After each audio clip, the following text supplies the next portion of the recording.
Hey, what's going on, guys? My name is Nate, also known as Mewtwo Fan Nate. Welcome to my draft analysis for the XBL, the Extreme Battle League. Now, pretty much just going to explain the rules of the draft real quick. So pretty much it is a points-based draft, meaning you are given a X amount of points. In this case, we were given 110 points to draft our Pokemon.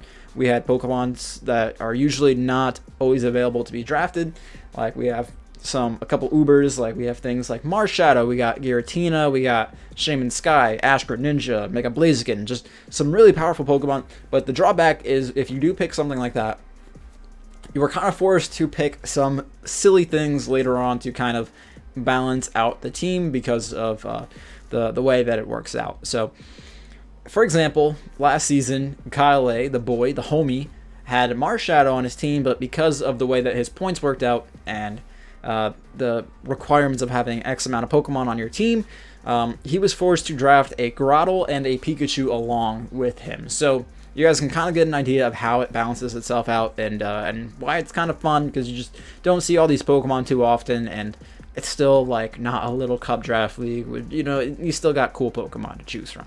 So kind of going into the first round, I kind of wanted to draft something that I haven't drafted before, and I kind of wanted to pick a theme. You guys will kind of realize what I was going for, probably from just like the first two Pokemon. So without further ado, round one, I decided to go for SHAYMIN-SKY. Now, SHAYMIN-SKY is really cool. It gives me the grass type on my Fire Water Grass score. It's sitting at a really nice speed tier, 127 base speed. Not too many things are going to be able to outspeed this thing. The cool thing about SHAYMIN-SKY is that it's also a flying type, meaning that we are going to have Stab Air Slash with Serene Grace, meaning that we're going to have really fast flinch chances with this thing. And it also has its, I think it might be a signature move in Seed Flare, giving us, I believe it's like an 80% chance to lower special defense stat of the opponent's Pokemon by 2 stages. I could be wrong, don't quote me on it, but I believe that is the accurate number. Now, when you couple a Pokemon that's that fast, that has that high of a special attack, with a really high base power move that has a chance to lower your opponent's special defense stat by 2 stages, it makes this thing super duper threatening, and I'm really excited to use it. I think it could be really funny if we decide to use a Swords Dance set with like Seed. I don't know if it gets Seed Bomb, but I know it definitely gets Bullet Seed. I think it's just gonna be funny overall, and I think you guys will probably enjoy seeing me use this guy. So its nickname is Scooty. I hope you guys like some of the nicknames that we got. I'm gonna try to remember them as we go through them, because I didn't put them down. I think last time I did a draft analysis, on that top bar over here, I think I put the Pokemon's nickname on it, but I just forgot to do it this time. So the next Pokemon we have is JIRACHI. Now, I think this is a really good Pokemon because it has Serene Grace as well, and it pairs pretty well with the SHAYMIN-SKY. I think the only weakness that they share is the fire typing, and I think that's pretty much it. Like, JIRACHI does do a lot for my team. It does give me a nice bulky psychic type that can be ran defensively, especially offensive, physically offensive, just a bulky support with like Healing Wish, U-turn, and Stealth Rocks. Like, there's a lot of different things that JIRACHI can do, and it's a Pokemon that I've always wanted to add to the team. But it also has that nice characteristic of Serene Grace, meaning that we can kind of just flinch things around and just be that jerk that nobody likes. So you guys are really gonna love my draft or really hate it. So I think it's gonna be a fun season for sure. So the next Pokemon that I wanted to draft was TOGEKISS, because it just had Serene Grace too, and I don't know, it's so funny, dude. Like, Serene Grace, but also this thing does have Hustle, so you already know we're gonna bring that Hustle Sky Attack one time for the one time for you who's watching right now, doing it for you. Now, Serene Grace, it's really bulky. Defogger has Roost, Reliable Recovery, Heal Bell for the supportive role as well. A base 120 special attack, access to Nasty Plot, can hit super duper hard. The Reliable Recovery, the Fairy typing, very good, very good. I also like that this thing gets T-Wave, so, you know, Thunder Wave, more flinches for the rest of the squad. Base 80 speed, very just mediocre, but you know, decent enough to where it can flinch down some of the slower walls on the team. Really, really bulky overall. HP is base 85, defense 95, and speed def is 115. So really, really good stats overall. I think the Toga flinch is going to be super duper nice. Also, I'm not sure if I mentioned it, but Jirachi is nicknamed Woke. So, and it's spelled with a 0 because I don't know, I just thought that was funny. And then we got, you know, TOGEKISS, which is Toga Flinch, because what else would you name a Serene Grace based team? So, for my next pick, I got Webs just because I thought it would be even funnier if we got Serene Grace flinching Pokemon, and we just wanted to make sure that we could outspeed everything. So I got something that can have sticky webs. And now this is also a water type, so now we kind of have a thing going on. We got the SHAYMIN-SKY, which is our it is our grass type. This is our water type. Jirachi was our steel type. TOGEKISS was our fairy type. So we kind of have the fairy steel core kind of thing going on, and now we have the water type on our fire, water, grass. So Araquanid, really, really cool Pokemon. Its ability, Water Bubble, means that it can't be burned. Its water type boosted its water type moves get boosted. So even though its stats like base 70, base 50, even though that they don't seem super duper threatening because they're kind of lower, the ability Water Bubble can double the power of any of those moves, and it makes it super duper strong. Now I know it's not like the fastest thing in the world, but if you look at that special defense stat and that defense stat, really, really bulky. I kind of like it a lot. It kind of gives it a nice role for the team, and it kind of helps Shaymin in a way because it's like, or not Shaymin, Jirachi in a way, because Jirachi does not like switching into earthquakes or taking fire type moves, and Araquanid kind of doesn't mind either of those. And then Jirachi doesn't, and Araquanid doesn't like taking the rock type moves, and Jirachi is a steel type, so it kind of doesn't mind it. So they kind of pair pretty well together, in my opinion. And I think it's going to be really, really good for the squad. Now, this thing, I think it's just Water Spooter, because I'm not creative, guys. I'm not creative. So our next Pokemon is NIDOQUEEN, because I needed a ground type, and ground type is always very important in a draft, so that way your opponents just can't spam electric type moves on you. And I think NIDOQUEEN is probably one of the best ground types. I could be like, just you could just prove me wrong in the comments, but it's one of my favorite ground types, and I've never really used it before. I'm pretty sure I've had NIDOQUEEN, but I've never really had NIDOQUEEN. And I think under sticky webs, the sheer force NIDOQUEEN is just going to be super duper strong. Being able to be bulky, being able to kill fairies. This also is another fairy killer, so that's cool. So we got Jirachi, which is a steel type that gets rid of fairies, and then we got NIDOQUEEN, which is a poison type, which helps me get rid of fairies.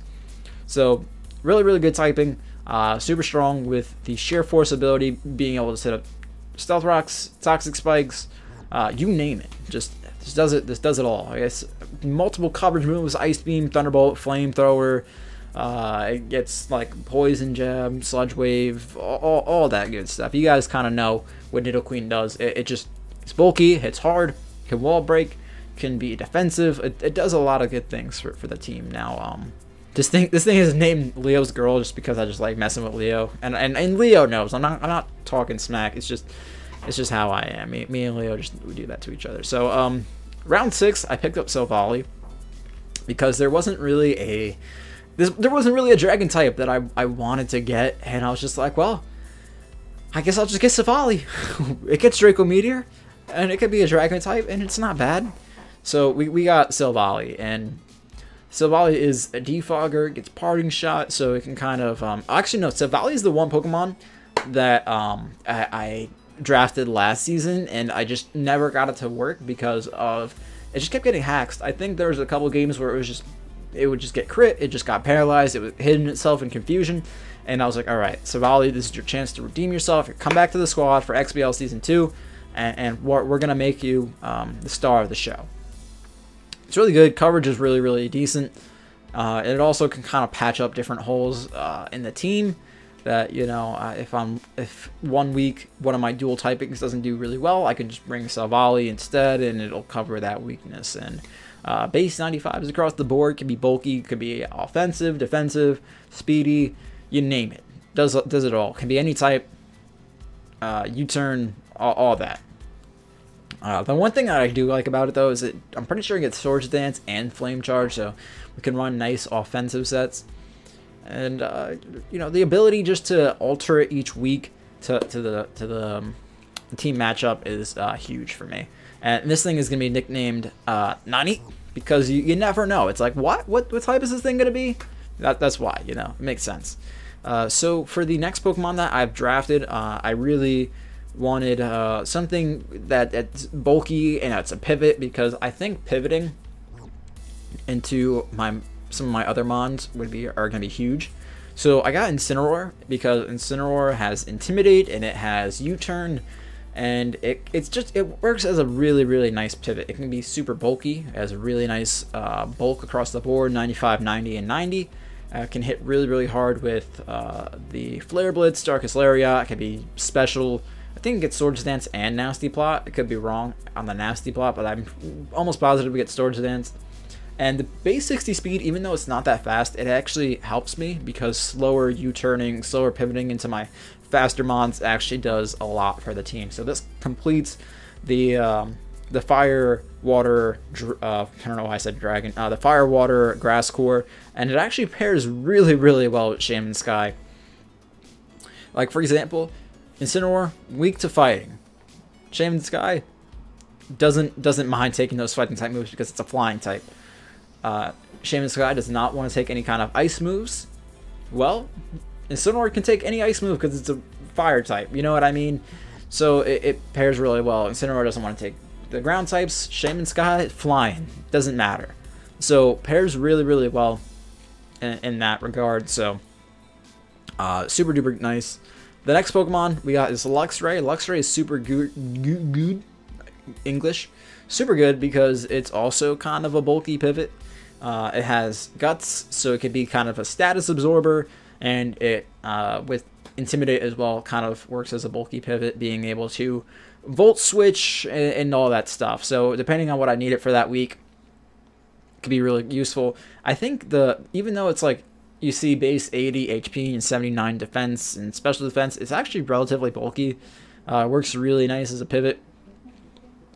And it's clutch. It's got some really good moves like Volt Switch, Thunderbolt, Thunder, Electric Terrain. It's got Wild Charge, Facade, Crunch, Fire Fang. Like it's good. I think it also gets Ice Fang too, so it can hit the ground types.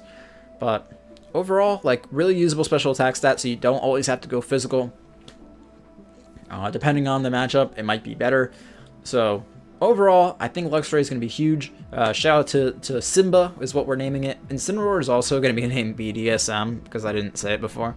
But it looks like it's into some BDSM, so that's why we're nicknaming it that. This thing is Simba because obviously it's like a lion, and it just makes a lot of sense. So for the next pick, we got Mega GLALIE, some head. That's what I nicknamed it, so I can say I got some head for the team. And really good Pokemon. Base 100 speed, so nice speed tier, pretty decent. Kind of sucks that I already have JIRACHI at that speed tier. Kind of wish I would have been able to mix it up, but still really solid. Priority with Ice Shard, and this thing just hits really hard with the refrigerate ability, being able to go for things like the Freeze Dry to hit the water types, the bulky waters, Earthquake for the steel types, and the fire types. Super duper good. It can go Return, Double Edge, Explosion. It can set up spikes. It has Taunt. So there's a lot of different things that Mega GLALIE can do for the team. And I think that lets us, like, I think we have every single type of hazard potentially on our team. So we have Spikes with Mega GLALIE. We have Webs with Araquanid. We have Toxic Spikes and Stealth Rocks with NIDOQUEEN and other Stealth Rocker and JIRACHI. So with that, our pivoting options, being able to bring other people's Pokemon in, and like super hard-hitting Pokemon like Mega GLALIE and SHAYMIN-SKY for wall breaking, I think we're gonna actually have like a really decent team. I wish that I don't know, like my team is okay. I wish that there was other things that I could have gotten better, or like I I don't know, but I think it's overall pretty well. Our last Pokemon, of course, you know we had to do it. We got DUNSPARCE, because DUNSPARCE has Serene Grace, and I want to see this thing shine. And it has reliable recovery as well with Roost. It can run a Coil set, a Calm Mind set, and it's not really overwhelmingly good with its bulk, but I think if we can just get one kill with it this season, I'm going to be super happy. Of course, I'm going to bring it to more than one game. It also has Stealth Rock, excuse me, so we can use this thing as our Stealth Rocker if we want to make JIRACHI or NIDOQUEEN a little bit more offensive, so it does help the team in that regard. And Headbutt flinches, always good. I think it also gets Air Slash too, so and the fact that it has Glare, so it can lower even ground types speed by 2 stages. With the Glare, not having to worry about that kind of thing is also really good. But I think that's going to be it for DUNSPARCE. I don't really have much to say about it. I think it's Land Snake, because that's pretty much what it's the Pokemon category it falls into. I think it's like Flying Land Snake or something. I think that's like its typing, but not its typing, but it's like category or species type. Whatever, you guys don't care. We got the INCINIUM Z because we had 2 points left of the draft after DUNSPARCE, and I didn't want to grab another Pokemon. I wanted to get a Z Crystal, so we got the INCINIUM Z.